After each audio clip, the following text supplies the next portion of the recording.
Hello, lovely people. As an empath, you are like an enormous sponge.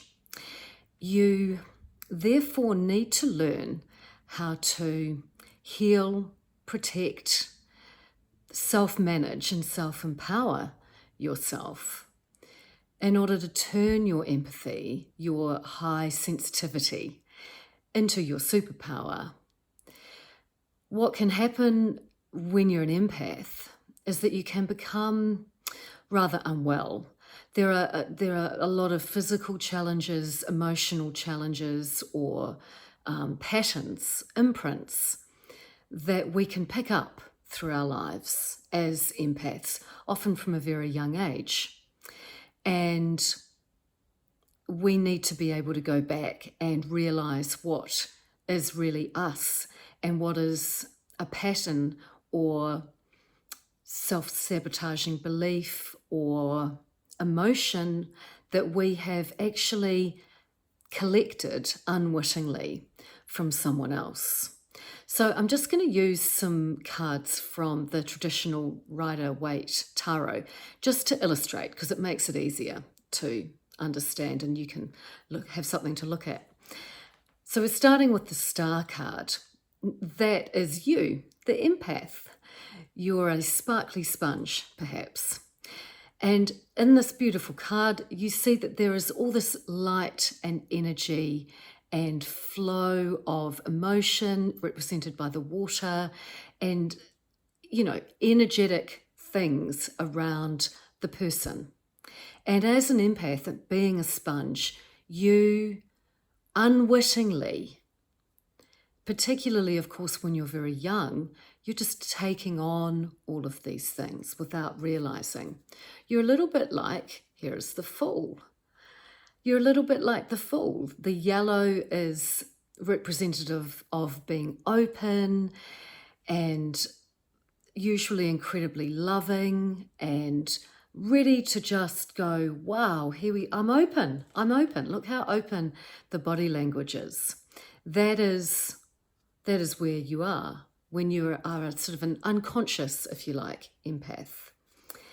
And what that means, here we are with the Tower. The Tower is, as you can see, it's sort of everything coming crashing down. What I'm using it here to represent is the things that come at you will be good and bad.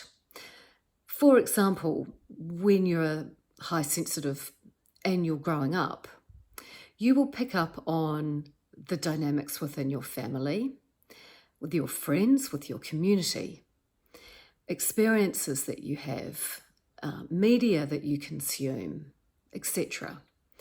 And you can, because you have this empathy, you cord or you attach or you take on, it's almost like a computer program, the imprints of perhaps that person's energy. Perhaps you have a parent who is very unhappy and you try to absorb some of that.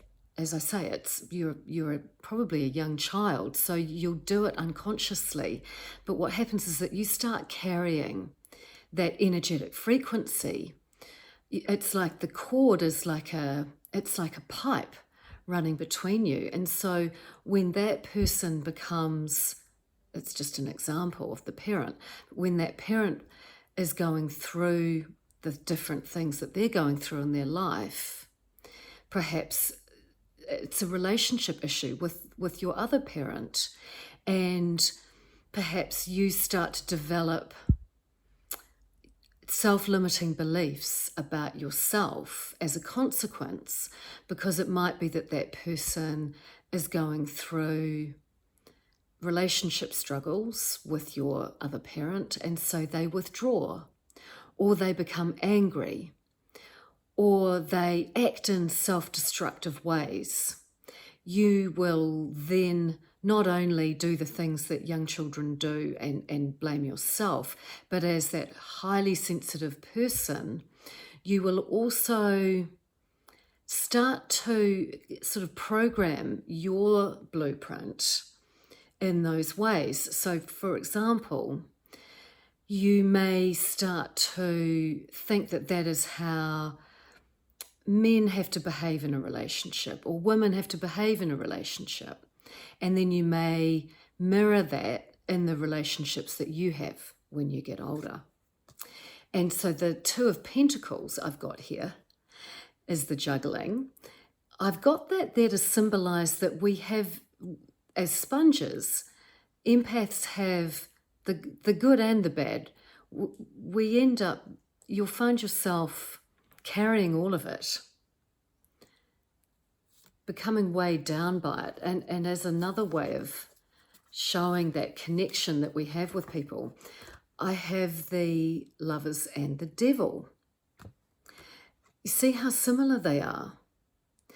And it's the connection. It's the connection between two people. And as a highly sensitive person, you as the sponge have that connection, particularly with those that you're close to. And you can see how that, depending on the energy flow, depending on what is going on in that connection, in that relationship, in the circumstances around it, and so on, it very much dictates the emotions and the behaviors and the feelings that we have that are connected with that person. And you can see how quickly it can turn, depending on what's going on, into something quite toxic and damaging for you, very heavy for you. And again, is this yours? Is it really your truth, who you really are? Or is this a pattern that you have picked up from elsewhere, from outside of yourself? This is how empaths can often end up feeling as a consequence of all this heavy and otherwise emotion overload. You'll see here that the person is just feeling trapped, and swords represent in tarot thoughts. So this is where it's an energetic thing, but often it's the self-limiting beliefs. It's the negative stories that we start telling ourselves in our mind because we think from the imprints that we've got that that's how things have to be in certain situations, or the way I have to be, or this is just the way I am. So I feel trapped in my mind that I'm never going to get out of this. Also illustrated by the Ten of Swords, you know, the nightmares at night, and the burden, the Ten of Wands, the heavy burden that this can create for empaths. This is the card that sums up why we have to heal and learn how to self-manage and self-empower as empaths in order to release these burdens that we unwittingly carry. Here we have the Five of Cups. This is the left out in the cold card in tarot. You see how there's 3 cups down, but there's actually 2 cups standing. And so what that's saying is that even though we may reach a point or have moments where we feel that we are a little bit overwhelmed, there is still cups of love. There's still 2 cups there. It's just that the person can't see it. And so by healing, clearing away a lot of those burdens, we can start to, all that person needs to do is turn around and pick up those 2 cups, and the good things are there. But they're just blinded to that at the moment because they're protecting themselves. They're weighed down, if you like, by that heavy cloak. And the Hermit, you see the Hermit has a light. Light is about hope, about clarity. And how do we, as empaths, as highly sensitive people, how do we start to release some of those burdens? Well, we can start with taking time alone so that we clear our energy space.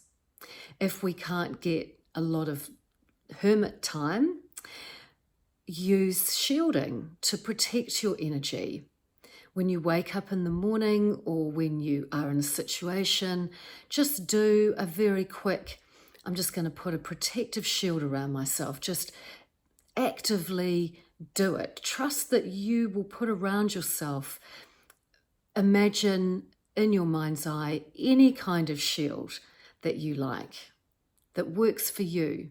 Just trust yourself that your energy will come to the rescue, if you like, and protect you, and just say, I just need some protective energy around me right now. So do that. If you can have some time where you can go into the cave, if you like, you can be the hermit, that is great, because that will help give you the clarity that you need. You have the peace and quiet and the space that you need as an empath to really start to unpack everything. And this is where you start to go through the sequencing of, is this really mine, or is this a pattern I've picked up? Is this really true to me? Is this story that I'm telling myself about the way maybe women behave in relationships, or the way men behave in relationships because I patterned to my parents, is that really true, or is that just what I picked up in lots of ways, in very deep ways as a child? You know, we often look at these things from a psychological perspective, but when you're an empath, you have absorbed all the different layers. Energy works in layers.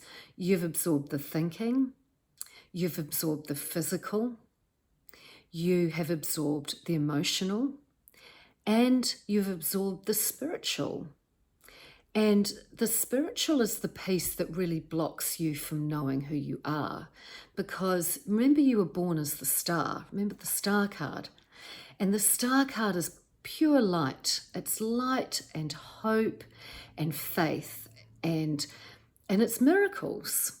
And that really is what you are as an energetic creature when you were born. And then you have all these things sort of layered over you as you go through your life, good, bad. Remember the Two of Pentacles. There's the juggle. We have the good, we have the bad. We have the blessings, we have the curses. And we have to learn how to navigate all of it to get back to that pure essence of the star. And so a really good way to do it, and you know, you're here in the hermit, just checking what was next, is that you can do a body scan. So this is a good way to get out of your head, to get out of those swords that we saw. Because often our bodies are our messengers, and they will, when we get unwell, they're trying to tell us something. And our bodies, as many of you will know from the very well-known teachings of someone like Louise Hay, our body actually absorbs different stresses, different emotions and things in different ways. And they manifest in different parts of our body. And as energetic creatures, this is what happens. We take, if you think about an experience or a challenge that we've got, and you think about it as a piece of energy. So say, for example, you have been spoken to in quite an abusive way by many people over your life. You will probably have things manifest around that. It might be that you have trouble hearing because your body goes, I'm just going to block that out. It might be that you have issues with your throat, that you have trouble expressing yourself because your body is, that's where the challenge, the energetic challenge has come in your body. You see what I mean? So scan your body and just do one thing at a time. You don't have to do everything all at once. If you're in the hermit, you have an opportunity, go in and scan your body and see, connect with perhaps a challenge that you are trying to overcome, or perhaps it's a thought pattern. Perhaps you're having questions in a relationship you have. It could be a work relationship, it could be a friendship, it could be a parental, family, relationship, anything. Whatever it is, go in and scan your body and ask what it is, where it's come from. Give it a rating out of 10. And then if you get that sense of see, sense, or feel where it's come from, perhaps it is around the way men and women behave in relationships, well, then you can actually return that dynamic, limiting belief, that story, that pattern of behavior. You can return that with love and acceptance to your parents and just say, I see now that I absorbed this when I was a child growing up in our house. And I love you both, and I forgive you because I realized that you had no idea you were doing this. And the Two of Cups, yes, it's about a soul connection and a love, but this is reciprocity. This is about giving love to one another. This is also an energy of forgiveness. You can send through that cup of love, that exchange that you see in the card, send that, whatever it is, back to, for example, your parents, and just say, I'm giving this back, and I'm going to open up the cord, open up the hose of energy between us, and let that just flow back to you. And that's a really, really important technique for healing and for offloading a lot of that burden that you've picked up. Then we go into recalibration. So as we release, we then want to bring in the things that bring us back to that star energy. And this is about really, I've got the Ace of Cups here. The Ace of Cups is, the big love. And you want, of course, your aim in life is to have the big love for you. You are the biggest love of your life. It all starts with you, within you. And what you're looking for is to bring back, you see how the hand is coming in and giving the cup. You want to be that hand, putting that love back into yourself. And that may be all sorts of things, whatever that recalibration means to you. For example, going back to the parental behavior pattern, this is how men and women behave in relationships. How about you rewrite that for yourself and say, okay, what do I want to see in my connections? And then give that back to yourself and be that for yourself. Whether, say, you're female like me, say, okay, well, I'm going to give that back to myself by, this is the way I'm going to behave in my relationships. Start with you. You see how you clear, and then you start to say, well, what do I want? What do I want my Ace of Cups to be? What do I want that way of being, that life to look like? And as the sponge, you're taking the sponge and you have wrung out all that water, and now you have this beautiful sponge that's soaking in the sunshine. You're drying out in the sun. That's your recalibration process. And the sun is all about happiness and warmth, getting back to that star energy. It's about light. And so think about what is that sunshine, that happiness that you want to be coming back into you. The empath, the sponge. So it was a very quick sequence for you. There's a lot in there, but I hope that helped. And remember, as an empath, take thanks for your condition, for who you are. It is part of who you are. It is a superpower.